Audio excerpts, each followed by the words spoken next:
Assalamualaikum warahmatullahi wabarakatuh. Jumpa lagi teman-teman di Hajar Channel. Oke teman-teman, bagaimana kabarnya? Semoga semuanya teman-temanku yang selalu setia dengan channel saya selalu diberikan kesehatan dan kemurahan rezeki dan sukses jaya jaya dan jaya. Oke teman-temanku, seperti biasa kita menobar lagi, kita pantengin lagi ceramah Ustadz Yusuf Mansur teman-teman. Di sini teman-teman kita akan mengomentari dari beberapa ceramah dari Ustadz Yusuf Mansur. Nanti kita ambil sisi baiknya, sisi positifnya, dan kita buang sisi negatifnya ya. Ini teman-teman, Ustadz Yusuf Mansur akan menjadi presiden. Kita simak. Bisa menyiapkan dan mengirimkan senjatanya. Allah bahkan bisa mengirimkan pasukannya sekalian.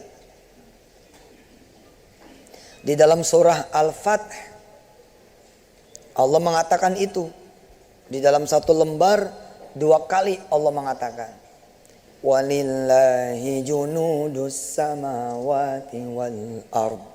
Allah punya tentara-tentaranya di langit dan di bumi, tinggal kirim doang. Yang perlu dilakukan adalah koordinasi gitu.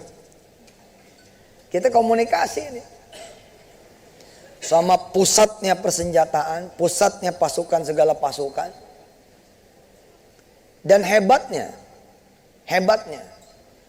bila kemarin tank yang diomongin, itu pemerintah harus mengeluarkan anggaran belanja.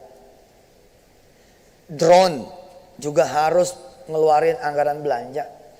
Senjata yang satu ini yang dari Allah nih, sama pasukannya nggak perlu anggaran belanja bos,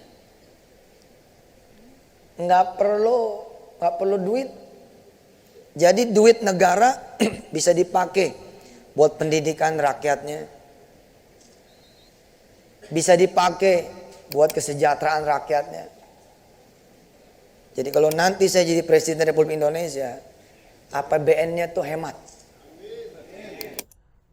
Ustadz Yusuf Mansur mau calonkan jadi Presiden Republik Indonesia. Kita buat Amin. persenjataan bisa 0%. Itulah yang dilakukan oleh Abdul Muthalib pada masa itu. Pasukan Abraha itu adalah pasukan terbaik pada zamannya. Sama kira-kira begitu kurang lebih, dalam ukuran yang pasti beda skalanya, dengan Fir'aun tatkala melawan Musa. Fir'aun juga adalah raja yang punya pasukan terbaik juga pada zamannya. Lawannya adalah Musa alaihissalatu wassalam. Boleh dibilang nggak punya senjata apa-apa. Abraha lawannya adalah Abdul Muthalib. Suku Quraisy ini imamnya suku-suku. Abdul Muthalib jenderalnya. Saya lebih suka ceramah Ustadz Mansur seperti ini ya. Ceramah UIM membahas tentang keimanan, membahas tentang keyakinan, membahas tentang sejarah-sejarah Islam ya.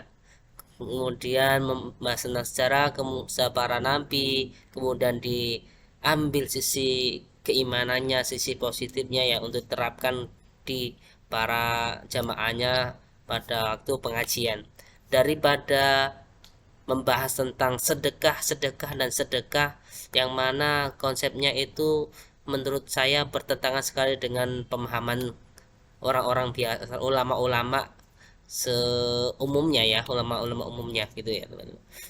Di sini kita akan lanjutkan lagi teman-teman. Ini kayaknya ini lagi ceramah di salah satu perusahaan ya ini kayaknya. Tahun itu adalah tahun di mana Nabi Muhammad SAW lahir. Dari Yaman, pasukan bergajah ini kemudian berangkat.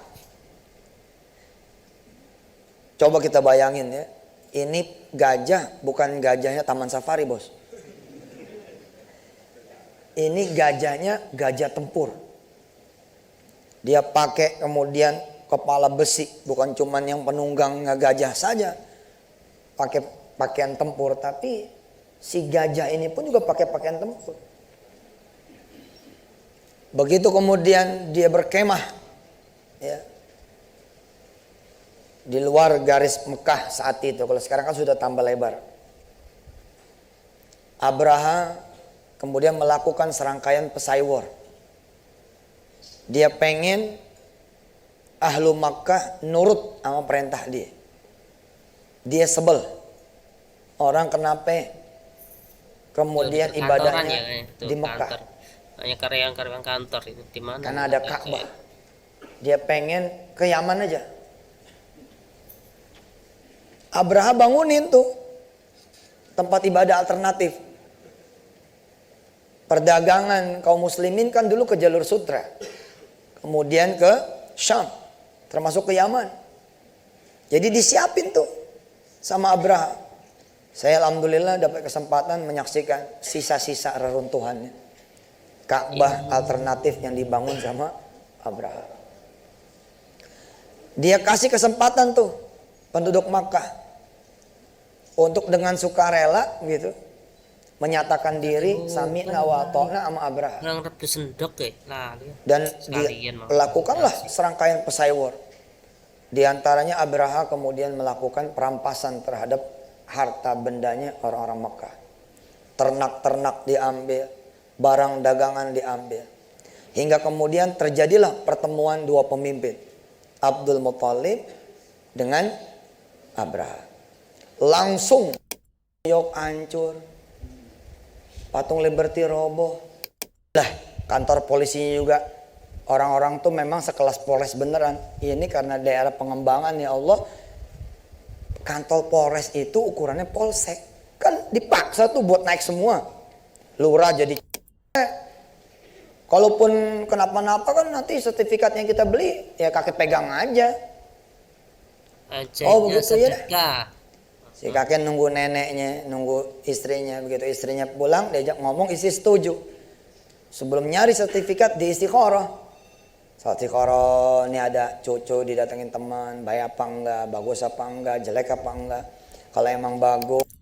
Tadi beliau dari awal ya, dari awal ceramahnya itu membahas tentang sejarah-sejarah ya, sejarah Islam ya.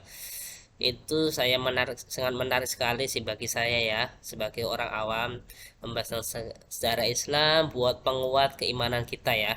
Kemudian lama kelamaan semakin maju semakin ini ya, semakin lama dengan ceramahnya ternyata membahas sedekah lagi. Baik, benar, mudahin. Sedekah Kalau lagi, emang bos. sulit, bikin susah. Udah. Habis itu buka lemari. Mana ya?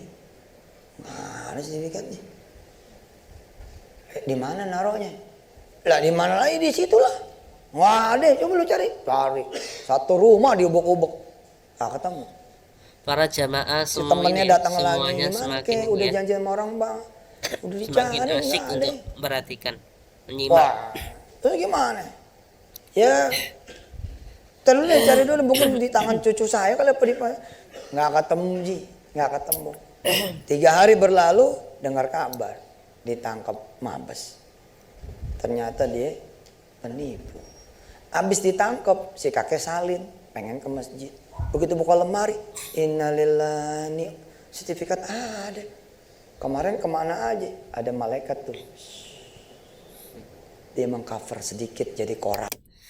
Biasanya kan biasa ya, ceramah Ustadz Mansur, ceramah UYM ini ya. Biasanya kalau tentang sedekah kan bercerita tentang keajaiban sedekah ya. Tapi nggak tahu itu ceritanya itu benar apa fiktif. Fakta apapun cuma fiksi aja ya, ataupun cuma hayalan belaka. Saya nggak paham karena saya nggak tahu ceritanya, faktanya, kebenarannya itu saya nggak tahu. Namun kita bisa ambil sisi positifnya saja, kita sisi hikmahnya saja, dan semoga dari hikmah itu kita bisa merubah perilaku dan gaya hidup kita.